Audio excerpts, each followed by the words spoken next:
ए बेटी, भगवान की दुआ से तेरे बालक बच्चे बने रहें, खूब आगे चल के तरक्की करें। लिया बेटा 501 रुपए। अच्छी नौकरी लगेगी तेरी, बालक बच्चों की मुकेश अंबानी को पीछे छोड़ के उसकी सीट को ग्रहण करके खूब करोड़पति बनेंगे। लिया बच्ची 501 रुपए। तेरे बच्चों की ऐसी बहू आवे खूबसूरती में रसियन को भी फेल कर दे। लिया बेटी 501 रुपए। बाबा हम पे ना 1 रुपया। अरे बेटी चिंता क्यों करती है, 501 रुपए लेकर तेरे घर के सारे कष्ट दूर हो जाएंगे। ला बेटी। जाए ना जाए यहाँ पे। बच्चे बाबा से ऐसे बात नहीं करते।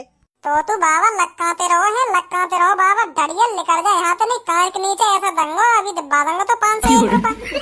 और यूँ बता तू 501 रुपए को करेगा का? बेर तू हर बात पे 501 रुपए 501 रुपए ने लिया वे, करेगा का तू 501 रुपए को? हम मनोकामना पूरी करते हैं 501 रुपए लेकर। बाबा कोई पैसा मांगे मनोकामना पूरी करने के हैं? अरे रहने दे भज्जी बेटा, रहने दे। रुक जा तुम थोड़ी देर, रुक जाओ अभी। हाँ भी बता क्या करेगा 501 रुपए को? हमने भी बताया नहीं है, हम 501 रुपए लेके घर के सारे कष्ट दूर कर देते हैं। चलो यहाँ पे नहीं, फ्री नहीं गाल लाल कर दूंगा तेरा, लेकर दे यहाँ पे दबाऊं तो भी 501 रुपए।